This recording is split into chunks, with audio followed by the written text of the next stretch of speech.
And we're live with a Rachel that only resembles an ENFP because she's far more than that. And we're going to go through a certain profile to see how much she resembles it. I disagree. I don't believe that I resemble anything. Okay, fair enough. Right, so... you and your attachment to these... What's the word? Categorizations. Well, you know. Maybe. Okay. Me being TI break, and the irony of me pointing out that I'm TI break. Yeah. All them sensionic skeeps be finding this funny. Can you hear me, or is there interference again? I can hear you brilliantly. Or no, rather clearly. Oh, I wonder why that is. That's brilliantly as visual. So can you see this on screen, this first paragraph? Shall I read it out? Yes, with your nice voice. Where do I start? In the view... Very subjective. I think other individuals have a nice voice, but that's for another conversation. Yeah. More often, however, should I just start from the champion? Yeah, the champion, yeah. In the view of champions, nothing occurs that is without significance, without profound meaning. And they don't want to miss any of it. ENFPs must experience all the events that affect people's lives, and they're eager to relate the stories they've uncovered, hoping to disclose with some truth about people's and issues, and to motivate others with their powerful convictions. This strong drive to speak out on social events can make these champions tireless in conversing with others, like fountains that bubble and splash, spilling over their own words to get it all out. Their enthusiasm is boundless and is often contagious, making them the most vivacious of all the types, and also inspiring to others to join their cause. Yeah, you're right, Rachel. That is nothing like you. What? No, you do resemble that just a little bit. What do you think?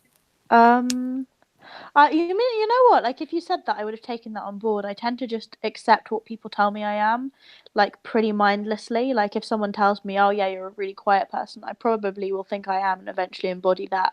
I'm just a very, like, easy to hypnotize kind of person. But yeah, to be fair, like, I have always had a love and an enjoyment of, like, life, and have never really understood, like, why everyone else doesn't seem to have this until quite recently, when I was like, oh, there are so many scary things in the world that are unpleasant.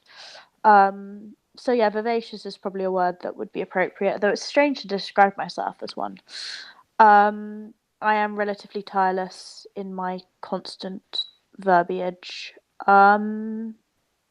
Yes, experience all of the events. And like, yeah, like, I have an ability to just watch people, like, I'm aware of all the different, like, developments of people's, like, emotional internal world and like how their emotional internal world, like, interacts with other people's emotional internal worlds, and then makes up groups and and like everyone's individual stories and the details of this. Oh, what happened? The sound cut off. I'm gonna have to improvise. Right then, folks. So you can see how Rachel there was like a fountain that was bubbling and splashing, spilling forth to get her stuff out. But this is not always possible with the technology. So I will go over. Hello? Oh, hello? Okay, basically, so my speaker just randomly started singing to me, like, so it went silent, and then it was like it being in a film, and it just started, like, playing the beginning of a song that was very typically film music, so it was kind of hilarious. My camera went off, the sound went off, and suddenly suddenly you get this guitar strumming being like dum dum dum dum ba dum ba dum ba ba dum ba da ba ba, and then the guys, oh, what you do? Yeah. So anyway, so your device has artificial intelligence and an ENFP personality. You could say that. I think it's these particular headphones. You've experienced it before, and you also put it down to the supernatural. Anyway. Right. Anything else that you'd like to say about paragraph 1? Yes. You've just moved it, so I got a bit confused. So yeah, like, wanting to experience everything beyond what is possible in an overwhelming way is something that was definitely characterized my early childhood. Yeah, and like this wanting to share what you've experienced and the stories, like, not in order to necessarily develop intimate relationships with people, or like not to develop exclusively intimate relationships with people, but just in order to share and to learn about what's going on. And to kind of get people, because like from the ENFP's perspective, like a lot of people are, for at least what I think, a lot of people like, or I used to feel, especially when I was younger, not so much now. It's just like a lot of people seem like unnecessarily weighed down by burdens and kind of unmotivated and like unaware of like what's directing them. And it's like, how can we get the best out of them and get them to see what they really want to be doing and like going in that direction. So yeah, all of these things seem to have some kind of relevance, but that doesn't mean that it's right. I resist definitions. But yeah, I got a bit confused about where everything was. Okay, so we're going to go on to paragraph 2 now? Yeah, what I did there with folks was just to show that I've roughly reduced things to certain categories in terms of like, I've the way it says fountains that bubble forth and all that kind of stuff, I've sort of categorized that as NE. The stuff that's in pink, bubblies, all of the bubbliness. I've put that in pink for FE because it's directed towards other people, and then all the stuff to do with internal values I've sort of put in green. Oh, that's interesting. It's come out a little bit lilac to pink. So right. What's the purple? The purple is all NFs. So I'll read the next bit. Which voice would you like me to read the next bit in? Because I think because I read this a while ago, I read it in a particularly like reedy voice, but I could read it like as a person would read it, as opposed to like as a book. You could read it as a northerner, or an accent that you can do. Accent. As a variant of Plato's idealists and Aristotle's ethicists, the ENFP are a little different from other NFs in most respects. Like all the idealists, they are abstract in communicating and cooperative in implementing goals. They want to learn about the humanities, are preoccupied by with morale, and work well with personnel. In orientation, they are altruistic, credulous, mystical, situated on pathways, and with their eye on tomorrow. They base their self-image on being seen as empathetic, benevolent, and authentic. They are often inspired and they trust their intuition, yearn for romance, seek identity, prize recognition, and aspire to be a sage. Intellectually, they are prone to practice diplomacy far more than strategy, logistics, and especially tactics. Further, having a probing or exploring nature, they tend to prefer the advocate's informative role over the more schedule-minded mentor's directive role. Because of their irrepressible expressiveness, they are more eager to be a champion of causes than a healer of troubled souls. To visualize the ENFP intellectual development, consider the following bar graph depicting the most probable profile of their diplomatic roles. I think that was that guy who came from Leicester who did nature stuff. David Attenborough. Yeah, that's my closest I can get to David Attenborough. So I was describing. That was quite hard because I've read this before and I have a muscle memory of how I read it last time, so I almost automatically read it like I read it last time, but I was trying to read it as if I was interested in it this time. So KEIRSEY has this thing about role enactment rather than somebody actually being a type. So, because you know how you get that feedback when somebody plays a certain role because it's a confluence of nature and nurture and individuation pattern happening within a society. So these sort of link up with intelligent roles. I just want to analyze specific people in my life, but that's not the purpose of this video. Right. So we've done diplomatic roles. So we'll go through to paragraph number 3. Well, I'll do another voice for this one. What would you like me to do? I'll just say about the diplomatic roles is number 1, champion is the role that is best suited. So the advocator is the role best suited for people with ENFP preferences, followed by the role variant of healer or reconciler. ENFJ of the educator is 3rd, and counselor, which is usually the role enacted by INFJs, such as Anthony Rodriguez, actually literally enacts that role. Okay, there's number 3, and then once you've done that, I'll skip on to the next page to finish. Is Anthony the guy who was on the group chat? Yeah. Yeah. Did he do the other video of this for the INFJ with you? Yes, he's done 3 videos with me on the INFJ. Oh, cool! I can watch them because I've never seen him like be a person. I've just Yeah, seen he's photos. very interesting, and he's in another video with me as well. The video with Jonathan If in he and watches this, it's gonna be funny. Michael Pierce. He might do. He'll be like, "She's never seen me be a person." Well, beyond text, He'll I he'll suppose. understand what I mean. To be fair. Yeah. Sorry, you were saying. Right. So if you read through number 3. Oh, but you were saying something other than that before when I like was loud. Okay. Yeah, I was just saying that in KEIRSEY, he pretty much sees the 4 temperaments as the personalities, and then he will say that they will have like a natural instinct to be more expressive. That really like is in line with my experience because Yeah. I feel like in beta environments I just become an INFJ, whereas like Right, you enact that role. yes, that's way better way of putting it. Yeah. Well, Okay, I can read this now, the last Okay. one, but you're gonna give me a voice that You like could the do. other You NF could role do. variants, ENFP are Yeah. rather rare. So okay, that's awful. I can't do that You one. could do a nice American accent that's not too. No, I can't do an American accent.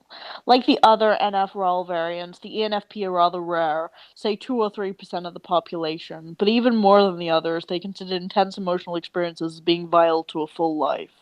Champions have a wide range and variety of emotions and great passion for novelty, and so can become bothered rather easily with both situations and people, and... Well, Please turn the first of all, page. do you want to relate? Do you want to say Oh, anything right, about sorry, that? I can't. I was just so preoccupied by how weird my voice sounded. Okay. Well, if you just have a quick read to yourself, then you can let me know what you think.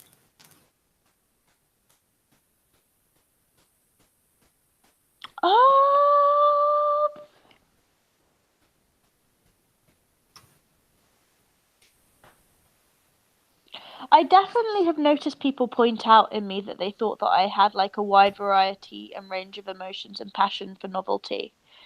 I don't know about the intensity thing. A lot of people seem to be into intensity, and I try and keep my life appreciating the subtleties of like emotional experiences. I don't think I get bored easy, to be fair. Yeah, I don't think I'm easily bored. Okay. I'll move on to the rest of this paragraph. So I've got to go to the next slide and then zoom in, and then I'm just going to read this in my right. They resist repeating experiences. Yeah, I guess I do like to keep on learning. So if I don't feel like I'm learning in a situation, I'll try and have novelty. I feel like I need novelty to grow. And I really like feel like I have to grow. But this thing about part of themselves is split off, uninvolved in their experience, like that is something I can identify with. This kind of, and it doesn't happen all the time, but sometimes I'm just not fully expressing who I am, and like that upsets me. That like because it's like not healthy and it just like prevents me from having like a full life experience. Yep. So it's not really like that I need emotional intensity, I need like emotional wholeness. But yeah, sometimes like I do loads of like things like in the physical world, but then like I lose touch with my feelings because I'm like putting myself under stress or I'm experiencing things like I'm traumatic or whatever. So yeah, like I am in danger of losing touch with my feelings. That is definitely very true for me. It's a big thing. I have to really live my life in order to limit the amount of novelty I experience and limit the amount of intensity so that I don't lose touch with my real feelings. And like I value that a lot. So that might be one of the reasons why I choose not to have such a intense life. As people can probably see from the actual graphic, this is the RGS. It says on screen, ask RGS. Like that bit. Ask Really? RGS. Why? Because I was thinking of you when I marked this up, like that bit I at the know, top. but like, have I really talked about resisting subordination with you? I've like talked about a lot of things. Well, I it sort feel of came like, through. has it really? Yeah. Oh, yeah. Implicitly? That's interesting. Yeah. Well, Maybe you can describe this because like I'm not aware of resisting subordination. Well, that bit at the top there, FE creative versus FI demonstrative. We talked about this before, where you've got your FI internal values and emotional intensity. Well, that's where it comes through, the expressiveness of ENFPs and ESFPs. I But definitely resist subordination. Like, I had yeah, times in my life when I have not allowed people to control me, even for my benefit, yeah, until they had worn me right down. But yeah, and that comes from a mistrust, not from like a not wanting to be subordinated. I'm happy to be subordinated to someone I trust. yeah. You see, that's also in the Galenko profile of ENFP. I actually find it a relief to like give up some of the responsibility if I trust the person to make a judgment. Hmm. Right. I'll just budge that up Like a bit. it's not I don't feel that I am fiercely independent, but I think other people would disagree. People have always commented on how independent they thought I was, but I Well, think you are that when somebody tries to control you. really? Yeah. Well, I mean, in general, for the ENFP, I suppose the ENFP can, I mean, I won't allow myself to be manipulated, yeah, but yeah, like most people don't like that. They or just don't coerced, notice it. and you will stand up if someone's trying to put pressure on you. Is that right? Um, depends how strong I feel. Yeah. But say in a public place, you're quite good at cutting people down to size if they're trying to. Oh, to be fair, you've seen me do that with like in Hangouts, I guess. You see, and you were like, "Why are you playing a different role?" Like, I think recently, especially because you see me interact with people other than you, you've been a bit like, "Whoa, there are different forms of Rachel." Like, there's the more sensitive Rachel. Like, when you saw me, like, you've seen like the more sensitive version, and then you've seen like the like standing up for me version. And I don't think you'd seen it. I think I speak to you in the middle, and you hadn't seen those extremes. So for you, it was a bit like, "Whoa, like, what is this?" And then you were like, "Well, that fits within the temperament representation that they would have a flexible active style." Yeah. Yeah, but I also know that outside of typology, that people have different sides that are brought out by the situation. Mazel tov, I'm really proud of you. Yeah, but as an INTP resembler, I read that in a book. Story by Robert McKee. The idea there being that you design the cast around the protagonist to bring out different sides to them. So that if you think, That's oh, actually quite Godfather, intelligent and quite interesting. yeah, we're actually talking about films before. I recommend The Godfather and Godfather Part 2. I feel Right. like people watching this are going to be frustrated if we don't have like more of a concentrated plot to Okay. our presentation. So we're looking on number 4. Yeah. So apparently I'm fiercely independent. Um, that is very true, especially in my younger years. I kind of learned that I was almost self-destructively independent, so I had to rein that in a bit. Oh God, I told the world that. That's kind of scary. Um, it's fine. No one really is going to be watching it except nice people. Champions constantly find themselves surrounded by others who look towards them for their wisdom, inspiration, courage, and leadership. Um, that would be nice. Doesn't really happen. Um, but yeah, to be fair, one thing I'm afraid of about intimacy, wow, I really am getting deep, is like it just can weigh heavily, like if you're responsible in ways for like other people, that's like and they become dependent on you and you're like, oh, responsibilities, which is like fine, but also kind of a heavy weight because you want to do the right thing. Yeah, so the spontaneous like personal authenticity is obviously more easily done if you like feel less of a responsibility towards people. Like within the context of like relationships with boundaries and such like with the intention to always be themselves. I mean, that's not a conscious intention, that just happens and people Yeah. comment. They're like, "Oh, you're so authentic." And I'm like, "I don't think I am. I think I'm playing a mask. I think that I am losing touch with my real feelings. Hey, look at that link." And they're like, "Oh, but you're so authentic." Anyway, and then like when I was a kid, loads of adults would be like, "Oh, you're really like yourself and like non-verbally open," and they found that like quite charming from a child that I was so verbal and communicative with them about ideas. Um, I think I've just accepted that I self-consciously role play. Um, like I've even taken that on as a useful tool, so no. But at the same time, I don't know, I'm still not fully like actualized with it because like I I try and renounce roles and in so doing I just lose power because like we're going to be playing a role anyway. Yeah. So I might as well consciously choose that role because like Yeah. I'm going to be behaving according to some kind of pattern anyway. So yeah, that's what I say about self-conscious role playing. What you can do Awareness is power. and probably what So you do already is choose the role that's most appropriate to the situation, yet consistent with your values. I need to work on that actually. I haven't been working recently, so I haven't had to. I just be myself because there's nothing to really gain or lose except for my grades at uni. But yeah, um, you just joined the call, Yeah. in another format. So anyway,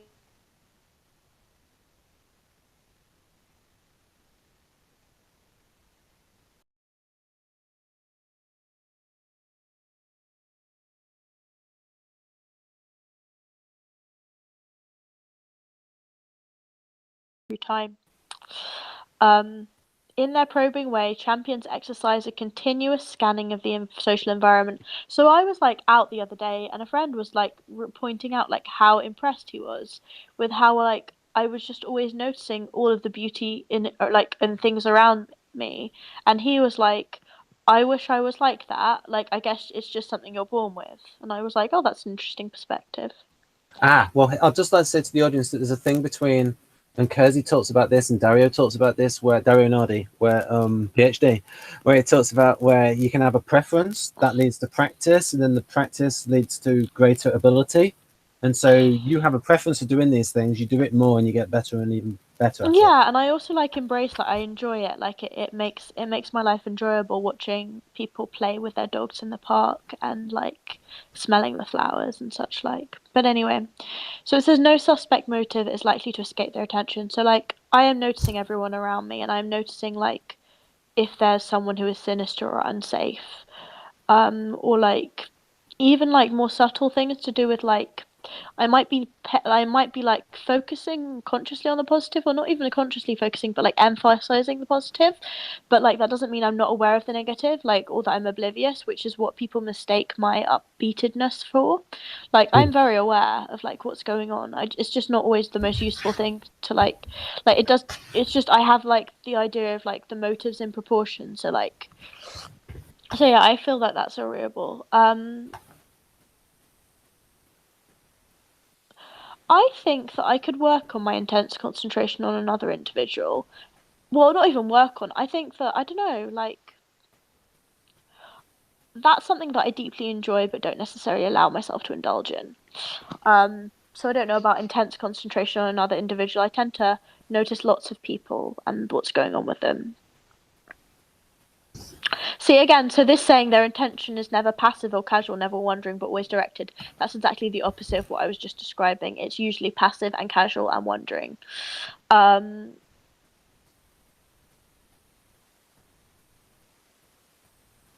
Yeah, I would say that I'm definitely hypersensitive and hyper alert and ready for emergencies. Yeah, And I have like quite good muscle definition, partly because like I'm quite tense quite a lot of the time. right. I would say that what you said there is like a common feature of most of the people with E and P preferences in the MBTI dichotomies, Jungian Are you dichotomy. referring to the wandering attention Well, no, it's when you talked about or being hyper able to alertness? respond to Oh, this to is now on low emergencies. battery too. How ironic. Okay, I'm gonna have to go and make sure that I will task. Right. Okay. Right. So while she does that, I will go up to paragraph number 6. Right. What have we got here? Oh, curious. Delta quadra values. Oh, this bit here. Okay, yeah, it started playing music randomly again. It likes to just music to Right. Okay. Right. Okay. Once it. Okay, yeah, it just Right. again. You're back. Oh, you're back. Right then. Okay. Number 6. Outstanding intuitive powers. Wow, that covers both. Yeah, that's true. Read what's going on inside others. So yeah, I think that's FI. It's sort of like the projection thing. Socionics would say that they, oh, hopefully she'll be back. In fact, how I could fill this in? How do I fill this in?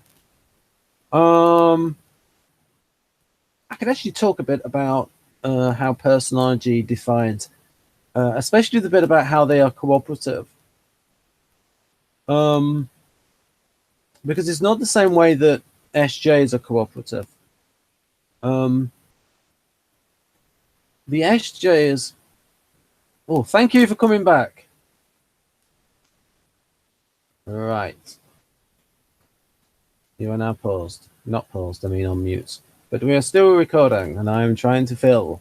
So, if we look at the difference between how the sort of the concrete cooperators, they are the SJs, they're concrete in speech and cooperative in tool usage, and they look up towards authorities, and they're by the book.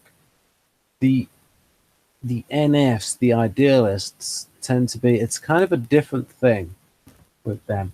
And I'll actually look at my notes because Hello. Okay, so I missed all of that. It just kept playing music. Okay. Right. Okay. Are you back? Right.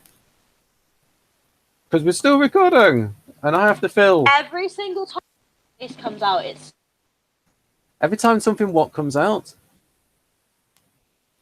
Right. I'll wait for her to come back. So. Okay. Yeah, that was another musical interlude. I need just to stay very still, and hopefully it won't start creepily playing music. Yeah, it's like Jason Mraz only.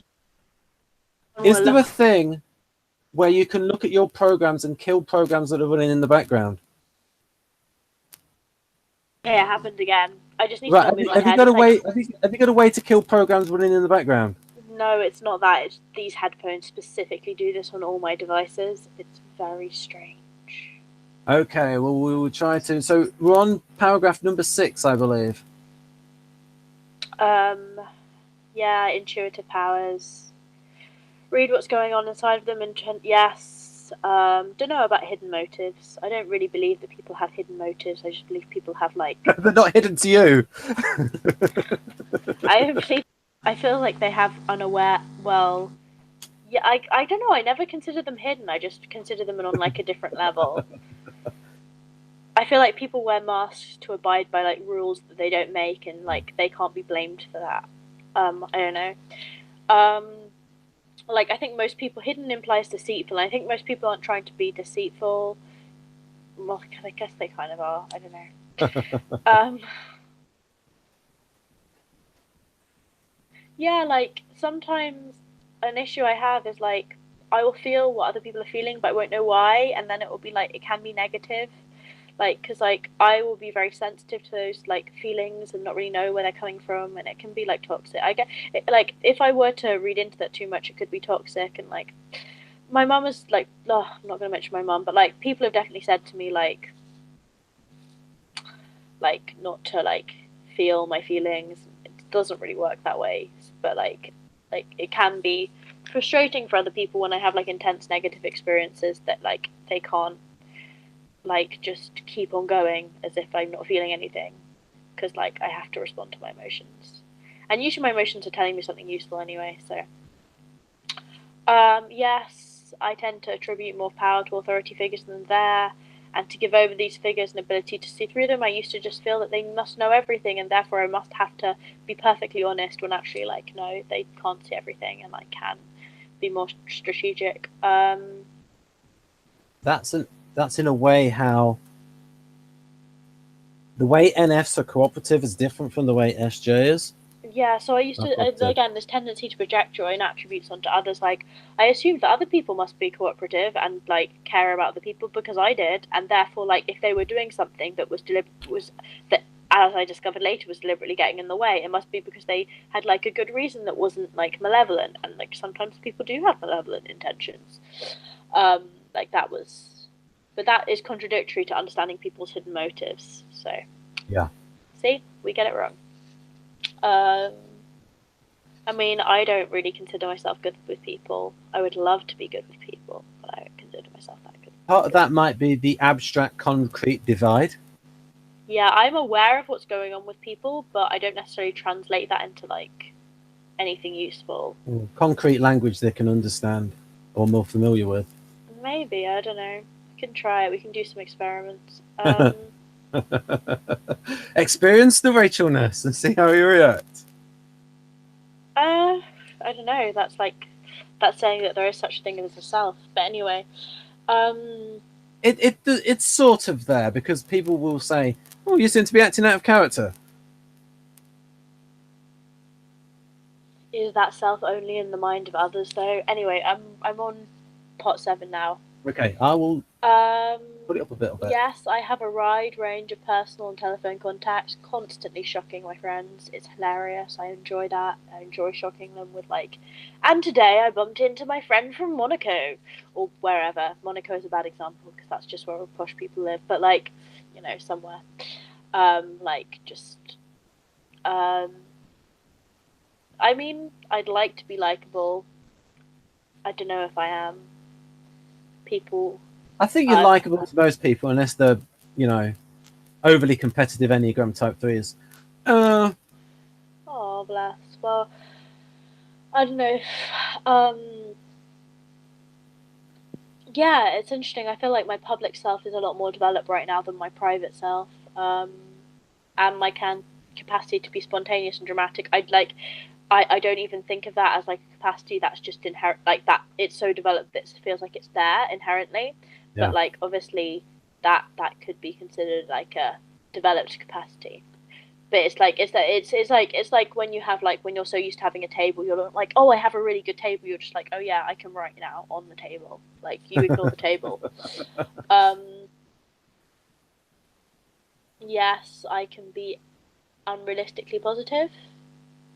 And I have this completely unchanging confidence in the innate goodness of life of human nature, despite the fact that it's not necessarily accurate, because that's just how I am. It does seem to be because when I tried behaving such that things weren't good, it was like I realized how much people weren't lovely. They were lovely to me because I was lovely to them.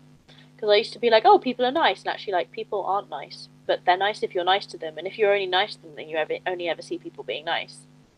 Yeah, I mean, I don't know why I put there the fallacy of the broken window, because you actually like the fallacy of the broken window and understand it.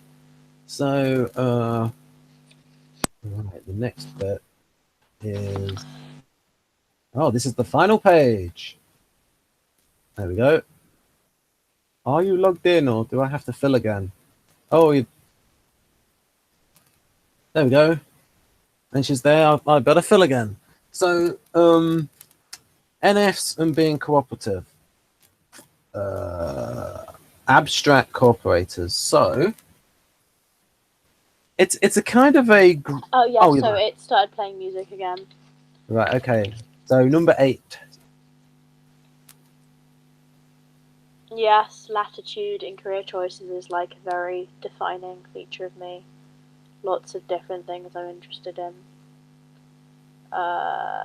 People are like, why is she so hyper? Unhappy? What have I done? What's going on? Is she crazy? Where is she getting these wacky ideas from? What is she on, and can I have some?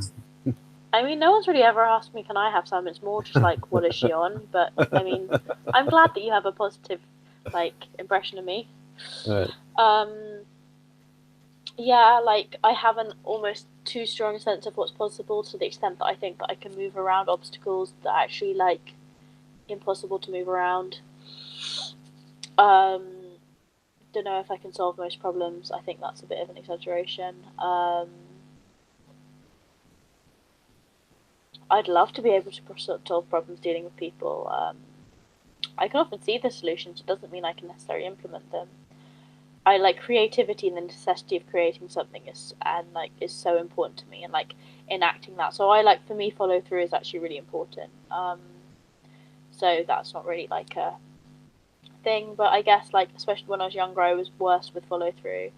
I would produce wonderful ideas and then fail to correctly time manage. No, I really like routine. Routine makes me happy. Routine makes me feel safe. So I don't lose interest in routine. It just becomes incorporated into my like life, and then I stop focusing on it, and it frees up like a conscious attention to do other things. Right. But when I was very young, what might be was always more fascinating than what was. But then I kind of learned that that's not how you get like tangible success, and like I value tangible success, and like because that makes me happy seeing things that I like envisage actually coming to fruition. I just use those words because they were easy to put together, but it vaguely explains what I want to explain. I'd love it if I was great at getting people together or initiating meetings and conferences. But the thing is, like, when you're yourself, you don't really have something to compare it to. So, like, I don't know, maybe everyone avoids everyone else. Like, maybe I just have a very high bar for the extent to which I expect to be unconditionally loved by everyone. I don't know. Like, do you know what I mean? So I don't know, but I don't think I'm particularly good at that. I have worked on my ability to deal with logistical and operational details of these events, so I'm pretty good at that, but I have to work on it. Inventing new ways of doing things, I'm a don at that. That's wonderful. I love it. Mm-hmm. I don't get quickly personalized into a cause. It takes me a long time to become like attached to a cause. But when I am attached, I have a consistent commitment. But that might be also like when I did the test, I was up on the ENFP ENFJ borderline, even though you think I'm very much an ENFP. But anyway, and I just what's the word? I just oppositized. I said the opposite of what I said at the beginning with my not identifying with a type, and then I should emphasize that I'm a resembler. Anyway, they're imaginative. Yes, imaginative. Always been imaginative. Also extremely modest, allegedly, as you can tell from the video. If they're to lend their energy and interest to a project, I think they've someone listening to this is just gonna be like, she's not an ENFP, she's just a narcissist, isn't she? They must make it their own. I think my mum would agree with that. I think she definitely sees how I like want to make things my own. Like when I'm learning, I want to, in order to understand things, I try and create things from my own frameworks. I am devoted, and I'm. Oh, Alan Eightborn, I'm you might like consistent him. in handling children. I think it's important to be consistent in handling children, and I've learned to be that way. Don't like. Yes, Yeah, I put that as bit. mates, That was yeah. appealing. I think that's probably appropriate. I think the mate thing, is kind of relevant. I don't know, because like it's not for me to judge what I'm going to be excellent at. But we'll see. I'm only 22. We'll find out. Update you that in 10 years. See what I do with my life. Maybe I'll just have 17 children. But that probably wouldn't have happened within 10 years unless I have twins. No, because that would be, yes. Even if I have twins, that would be quite a long shot. Yeah. I could probably do it if I had twins, though. But I'm not going to take that as a challenge, so... No, you'd be born out. I don't know. Nutrition these days. But no, not going to happen. That would be awful. Oh, your sound is a bit...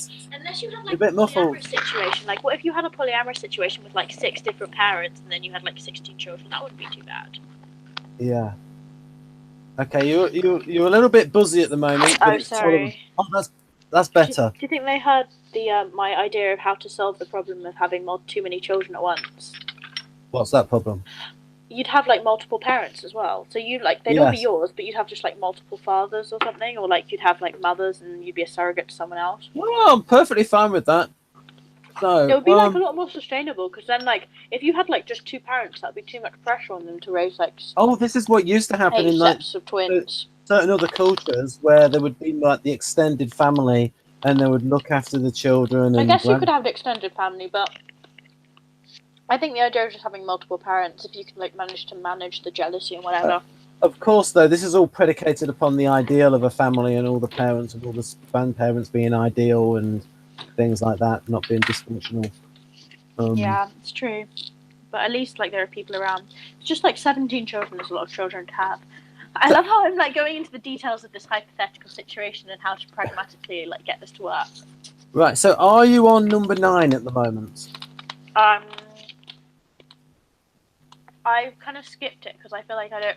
You can probably say mates. Right. Okay. I'll go to number 10. I did mates. I said that was good. Right, and then right. Okay, that's the 11, and then there's only one paragraph left.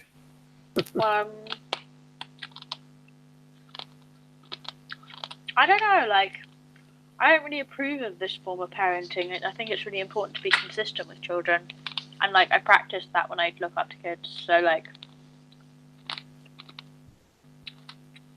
I don't really know. Well, it says devoted. Um, And it says somewhat. So it is.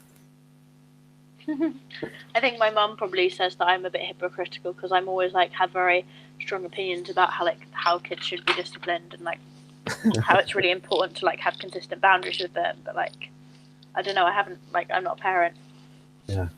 I might find it hard to be stern with kids, who knows? That's where the voice comes through of, like, in the model of, like, just going over to a bit of function theory here, folks, like the tertiary TE, the sort of like the aspirational practical thinking. Of like a 10-year-old or something, according to the model. Anyway, I'm not sure if this is sufficiently professional for your standards, but I've answered the questions. It's pretty spot on, a bit boring, but right, okay. Only because we've been through it several times, like. Well, not properly. We've not been through it super properly. We have. We did it like 2000, like a year ago or something. Oh, it's just that during that period, I wasn't entirely confident that you had read it all because we didn't sort of do it. Oh, okay. But you remember at least. Yeah, I know that we went over the second page in a hangout. Oh, I just have an anthroposophic medicine for the symptomatic relief of nervous indigestion. Interesting. Right, so having gone through this profile, what do you think of it in terms of? I think it's accurate, but I also think that like there's a bit of like feedback going on where you read it and then it had time to like suggestively influence me and perhaps my development or my self-concept could have developed towards it. Yeah. Like I might have like identified or noticed these things, and like what you notice has a really powerful impact on what you consciously say. Well. Right. So the next time Rachel logs in, I'll wind up this hangout, but I can, while she's logging, while she's coming back, I'll talk about how NFs are cooperative in a different way compared to oh, what should I do? Oh, you're back. Oh, that was weird. I don't know what you're doing, but I caught out. Right. Okay. So I'm just winding up now. Is there anything you would like to say in summary to the audience? Oh. Oh, will she come back? Oh, you're back. You're not back. You're here, but you're not here. Will she come back? Okay. Well, we will give it one more time. So, so thinking about the way that NS are cooperative is that they are group focused and they are catalysts of change. Many of them are progressive, whatever you think of that. It's quite it's a ideologically tinged word. Diplomatic enablers, so they are about catalysts of change, and they are about consensus. So even though they are group focused, they wish to change the values of the group, and so I would say that's fair enough. And they do want people to get with the program. I think that's fair enough. They do want people to get with the program. So there can also be some self-contradiction with younger NFs, where it's like they are group focused and people who are not part of the group, they could see as being there was a word for it, the opposite of progressive, not quite regressive, but they might say retrograde. They might say retrograde elements, something like that. Anyway, this is going towards the negative side of NFs when they become politicized, and this is sort of where my bias comes down. where I see the SPs and NTs as libertarian. So you've got concrete and abstract libertarians, and you can work out which is which, and then concrete and abstract cooperators. And all I've done is I've changed the word utilitarian in KEIRSEY temperament theory to libertarian. So I am gonna wind this up now. So as you can see, Rachel is very much a resembler of ENFP type pattern. So I will stop it now.